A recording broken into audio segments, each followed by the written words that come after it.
Fica muito difícil quando nós vamos falar sobre retirada de droga do organismo de um indivíduo, porque não existe uma norma ou uma regra específica para isso. Por exemplo, quando nós retiramos o álcool de um indivíduo, de um alcoolista, cada indivíduo reage de uma forma, cada organismo é um organismo. Então a gente não sabe qual é o efeito que aquele indivíduo vai sofrer quando o álcool for retirado. A dependência alcoólica é algo extremamente grave. E quando nós falamos de dependência alcoólica, nós estamos falando de dependência. Veja bem, não estamos falando de uso esporádico, ocasional ou beber social, que são formas de beber que são existentes. Nós não podemos falar de alcoolismo e dependência química de modo radical. A gente tem que entender que existem pessoas que sabem se relacionar com a bebida alcoólica e que provavelmente algumas pessoas não terão, nunca apresentarão nenhum tipo de problema com a bebida alcoólica. Mas já aqueles que apresentam as reações orgânicas que são responsáveis pela maior parte dos problemas, como síndrome de abstinência, compulsão e obsessão, o indivíduo começa a beber, ele não consegue mais parar, ou bebe até cair na rua, até sofrer um acidente, se expõe a situações de alto risco, faz um beber nocivo, já apresenta muitos problemas de saúde e ainda assim continua bebendo, usando muito álcool, pondo a sua vida em muitas situações de risco. Só que quando nós tiramos, eu não tenho como chegar aqui como especialista em dependência química e falar para vocês o seguinte, o que acontece com o organismo quando o álcool é retirado. Não tem como a gente fazer esse balanço, essa avaliação. Por quê? Porque tem indivíduo, mesmo num grau bem grave de alcoolismo, tem indivíduo que vai apresentar sintomas muito sérios, muito importantes, muito graves. E tem indivíduos que não vão apresentar absolutamente nada, tem indivíduos que não vão apresentar nem uma agitação psicomotora. E existem indivíduos que vão apresentar delírios, alucinações, convulsões, né? Por quê? Porque a reação de cada organismo no momento da retirada da substância é algo muito individual. Então a gente não consegue uniformizar o efeito da retirada. Qual o efeito da retirada? Essa retirada ela vai ser gradual, ela vai ser, geralmente ela não é gradual, né, de uma vez, e nós entramos com abordagens farmacológicas para que o paciente não apresente muito sofrimento com esses delírios, essas alucinações que podem aparecer durante as primeiras 72 horas ali após a interrupção do uso do álcool. Então a gente precisa entender claramente isso. Mas a maior parte dos profissionais tentam a fazer uma abordagem preventiva, né? Então, muitas vezes o indivíduo chega na clínica e ele recebe muitos medicamentos. Então, ele toma medicações para tremores, ele toma antipsicóticos, ele toma anticonvulsivos, ele toma ansiolíticos, ele toma diversos tipos de medicamentos. Para quê? De modo preventivo, porque por mais que o indivíduo não apresente, a psiquiatra já faz essa abordagem para que, se caso esse indivíduo venha apresentar, ele já estará medicado em relação a tudo isso, né? Por quê? Porque os efeitos de retirada, muitos deles se assemelham aos efeitos, aos sintomas da esquizofrenia, como por exemplo delírio, alucinações, agitação psicomotora, distanciamento emocional, frieza, né? Às vezes agressividade, o indivíduo pode apresentar quadros convulsivos.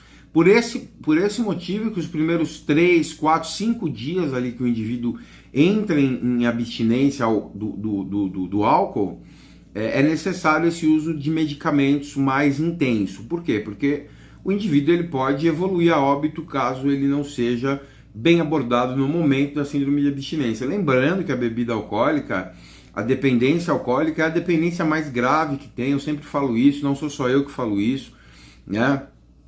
Diversas universidades, o Imperial College de Londres fez uma escala das 10 piores drogas do mundo, e o álcool é a top 1, é a primeira droga, é a droga mais perigosa, é a droga que mais causa danos à sociedade mundial, enfim, né, a família, em geral é o álcool, né? Então o álcool ele afeta todos os órgãos do corpo, ele pode desenvolver mais de 70 tipos de patologia, sem contar os diversos tipos de câncer que pode ocorrer por causa do consumo da bebida alcoólica. Então a gente não consegue fechar esse tema, né? Dependência química, a gente não consegue fechar isso. Então o dependente alcoólico, quando ele para de beber, ele pode se sentir extremamente mal, mas extremamente mal mesmo, uma sensação que eu, mesmo como profissional, sou incapaz de descrever aqui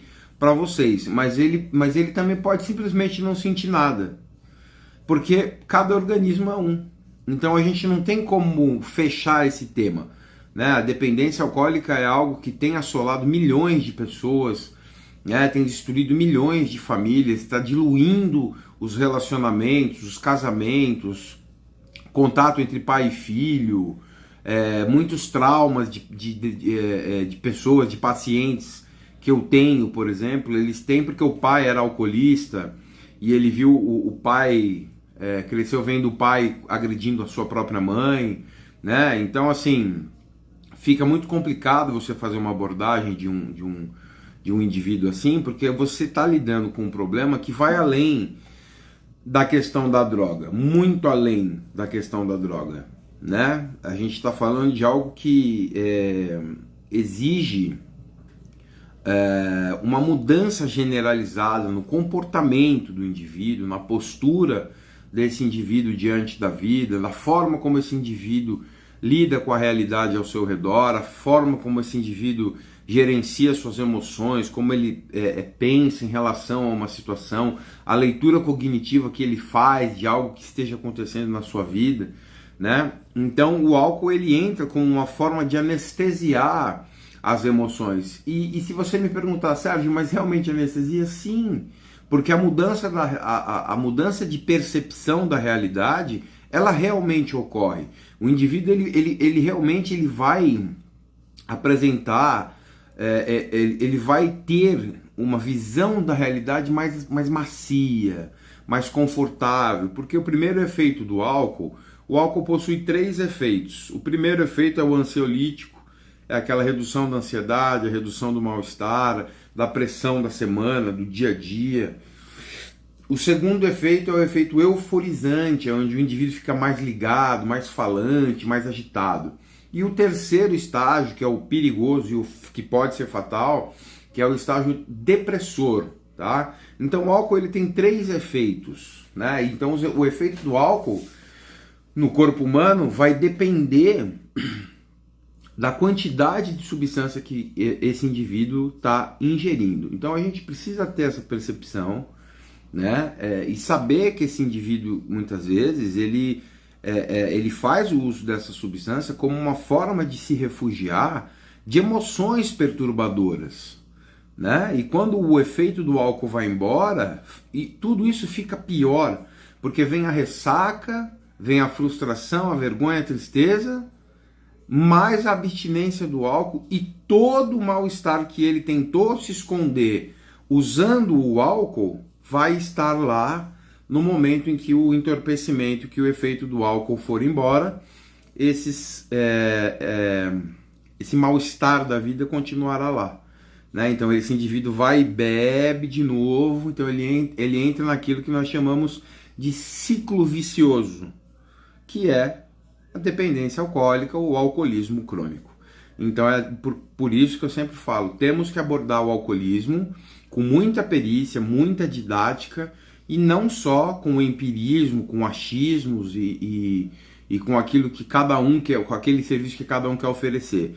Nós temos que ofertar uma abordagem, um tratamento rico e extremamente cuidadoso e zeloso com a vida do alcoolista.